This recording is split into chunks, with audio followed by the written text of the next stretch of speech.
Hello everyone and welcome to my channel, and today I'll be reading Bakudeku Listener by me. So let's get into it. The weight of a day lingers in your chest like a laden stone, pulling you down as you trudged up the steps to your apartment. It had been one of those days where everything that could have possibly gone wrong did, leaving you drained and on the verge of tears. The last thing you want to do is bring that energy home, especially to them. You pause outside the door, taking a deep breath. The key in your hand trembles slightly as you try to gather yourself. You don't want them to worry or to fuss over you, but you know there is no hiding anything from Katsuki and Izuku. As soon as you push the door open, the comforting scent of home wraps around you, a mix of something warm, cooking in the kitchen, and the familiar subtle hint of Katsuki's cologne.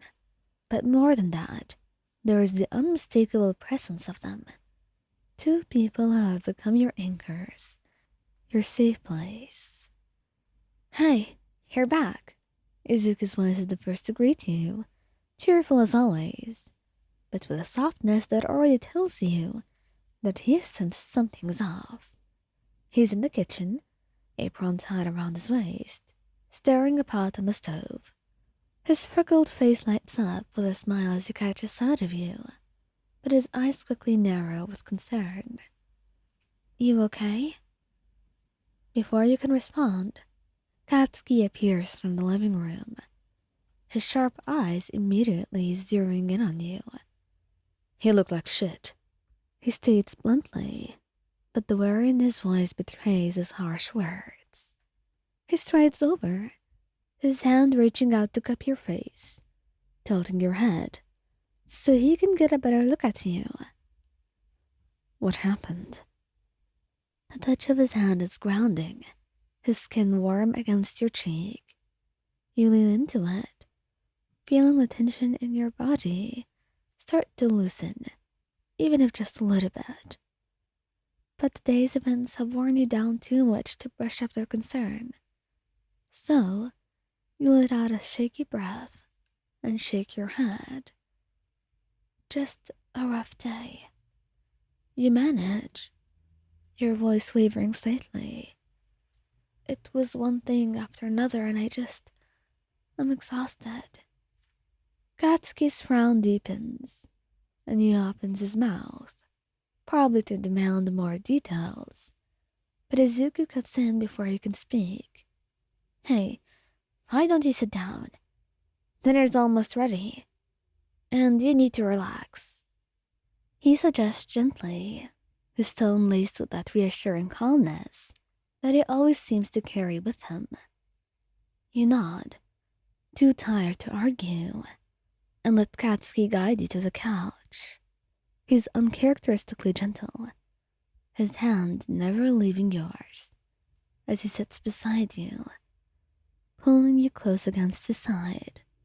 Izuku follows a moment later, wiping his hands on a towel, before joining you on the other side. For a few moments, the three of you just sit there in silence. You're sandwiched between them, Katsuki's arm draped protectively around your shoulders, while Izuku's hand finds yours, squeezing it reassuringly. The warmth of their bodies, the steady rise and fall of their breaths, is a balm to your frayed nerves. It's okay, Izuku whispers after a while, his voice soothing. You don't have to talk about it if you don't want to. We're here for you, no matter what. Katsuki grunts in agreement, rubbing small comforting circles on your shoulder. Deku's right, he mutters, and though there is a roughness to his voice, it tells you that he's also holding back his usual bluntness for your sake. You're home now. Nothing's gonna bother you here. And you close your eyes, letting their words sink in, feeling the last remnants of tension slowly start to ebb away. With them, you feel safe, cared for, And that's something you desperately needed after the day you've had. I'm just tired. I didn't want to bring this home to you guys. Don't worry about that, Izuku says quickly. We want to help. That's what we're here for, right? Katsuki nods, his hand slipping from her shoulder to her waist, pulling you even closer against him. Damn right. We're not just gonna let you deal with that shit on your own. You smile weakly, their unwavering support lifting some of the heaviness in your heart. I don't know what I'd do without you too. You don't have to think about that. We're not going anywhere. Like hell it'd be. You're not running away from us anytime soon.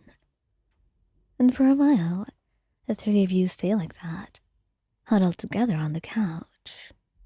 And eventually Izuku shifts, his free hand reaching up to brush a stray tear from your cheek. You hadn't even realized you'd been crying. Why don't we eat? Katsuki made your favorite, he suggests, his green eyes filled with that quiet determination you've come to love. Katsuki grumbles, but there is a faint blush on his cheeks. It's nothing special, but I knew you'd be having a hard day today, so I made it. You feel a surge of affection for both of them, and despite the exhaustion still clinging to your bones, you manage a genuine smile. Thank you for everything. Anytime, Izuku replies, standing up to head back to the kitchen. You just relax, and we'll take care of the rest, okay? Katsuki gives you one last squeeze before standing as well, though he lingers for a moment, his hand resting on your head, as he looks down at you with a mixture of affection and resolve. You're stronger than you think you know. But you don't have to be strong all the time. Not with us. You wouldn't be hearing me say this any other time. So consider yourself lucky. I know. I'm so lucky to have you. Both of you. He coughs, shaking his head, and Izuku returns with plates of food, and the three of you settle down to eat, the earlier tension slowly melting away.